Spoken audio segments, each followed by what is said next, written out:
శవాలపై చిల్లర ఏరుకునే వాళ్ళని మీరు చూసుంటారు. కానీ నమ్మి ఓటేసిన ప్రజల్నే శవాలుగా మార్చి చిల్లర ఏరుకోవడం ఒక్క జగన్మోహన్ రెడ్డికి మాత్రమే చెల్లింది. మద్యాన్ని నిషేధిస్తానంటూ అధికారంలోకి వచ్చిన జగన్ మన ప్రభుత్వంలో పూర్తిగా మద్యాన్ని నిషేధిస్తాం అని చెప్పి గట్టిగా కూడా చెప్తా ఉన్నాం. ఆ మద్యం ఆదాయం కోసం చేసిన తప్పులు, తీసిన ప్రాణాల గురించి తెలిస్తే మనిషి అన్నవాడి రక్తం మరగకుండా ఉండదు. తిరుమల శ్రీవారి ప్రసాదంలోనే నెయ్యి కల్తీ చేసిన ఈ పాపాత్ముడికి సామాన్యులు తాగే మద్యం కల్తీ చేయడం ఒక లెక్క. వైసీపీ ప్రభుత్వం హయాంలో జరిగిన మద్యం కుంభకోణం ఆంధ్రప్రదేశ్ చరిత్రలోనే ఒక చీకటి అధ్యాయం. ఇది కేవలం ఆర్థిక అవినీతి మాత్రమే కాదు, ఆర్గనైజ్డ్ క్రైమ్గా మారి వేల మంది ప్రాణాలను బలిగొన్న ఒక విషాదగాథ.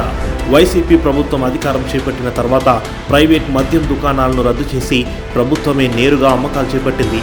జాతీయ స్థాయిలో పేరున్న బ్రాండ్లను ఉద్దేశపూర్వకంగా పక్కన పెట్టి సామాన్యులకు పరిచయం లేని కొత్త బ్రాండ్లను మార్కెట్లోకి ప్రవేశపెట్టారు. ఈ భారీ కుంభకోణానికి పునాది సూట్ కేస్ కంపెనీలు. కేవలం కాగితాల మీద మాత్రమే ఉండే కొన్ని డమ్మీ సంస్థలు, అధికార పార్టీ నేతలకు బినామీలుగా ఉన్న వ్యక్తుల పేరుతో కొత్త డిస్టిలరీ లైసెన్సులు జారీ అయ్యాయి. President medal, governor reserve, boom boom beer వంటి వింత వింత పేర్లతో మద్యం మార్కెట్లోకి వచ్చి పడింది. ఈ కంపెనీల నుండి వచ్చే ఆదాయం ప్రభుత్వ ఖజానాకు కాకుండా నేరుగా జగన్ రెడ్డి జేబులోకి వెళ్లేలా ప్రణాళికలు సిద్ధం చేశారు.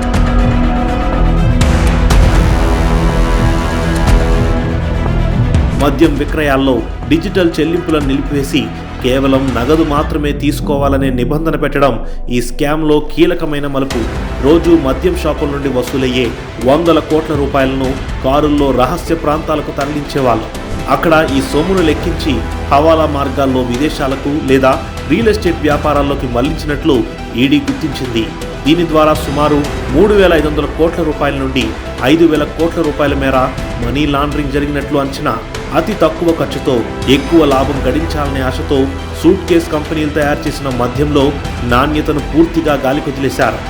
శాస్త్రీయంగా ప్రమాదకరమని తేలిన కెమికల్స్, ఫ్యూజల్ ఆయిల్ వంటి హానికర పదార్థాలను మద్యంలో కలిపినట్లు ల్యాబ్ నివేదికలు స్పష్టం చేస్తున్నాయి. ఇది సామాన్య ప్రజల ఆరోగ్యంపై తీవ్ర ప్రభావం చూపింది. ఈ నాసిరకం మద్యం పంపిణీ వల్ల ఆంధ్రప్రదేశ్లో ఆరోగ్య అత్యవసర పరిస్థితి ఏర్పడింది. గడిచిన 5 ఏళ్లలో కేవలం మద్యం వల్లే రాష్ట్రంలో సుమారు 30,000 మంది పేదవారు ప్రాణాలు కోల్పోయినట్లు ప్రభుత్వ గణాంకాలు చెబుతున్నాయి. కల్తీ మద్యం విపరీతంగా పచ్చి మంది అమ్మారండి. వాళ్ళు ఎన్నో కుటుంబాలు నాశనం అయిపోయినాయి. ఎంతమంది ఆడవాళ్ళ తాళిబొట్లు తెగిపోయినాయి. శవాల మీద పేలాలు ఏరుకున్నారు చూడండి, ఆ టైప్ లో చేశాడు జగన్మోహన్ రెడ్డి పరిపాలన. ఈ రోజు ఎంతమంది ఆడపడుచు తాళిలు తెగిపోయండి ఈ చీప్ లిక్కర్ వల్ల. ఎక్కడ పడితే అక్కడ కల్తీ బ్యాందీలు వాళ్ళు ఇష్టం వచ్చినట్టు చేశారండి. ఈ జగన్ మమ్మల్ని ముంచేశారండి. మా తాళ్ళు తెగినప్పుడు ఆ తాళ్ళు ఎప్పుడు తెగిపోతాయి అనండి. 2014-19 మధ్య లివర్ పేషెంట్ల సంఖ్య 14,026 ఉంటే వైసీపీ ప్రభుత్వంలో అది 29,369కి చేరింది. న్యూరో పేషెంట్ల సంఖ్య 1,276 నుండి 12,663కి పెరిగింది. కిడ్నీ బాధితుల సంఖ్య 49,000 నుండి 90,000కు పైగా పెరిగింది.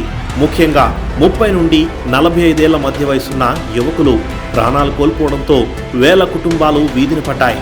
ఈ చావులకు కారణం జగన్ రెడ్డి ధనదాహంతో తయారైన కల్తీ మద్యం. వేలాది కుటుంబాల్లో విషాదాన్ని నింపిన ఈ పాపానికి ఫలితం జగన్ రెడ్డి అనుభవించక తప్పదు.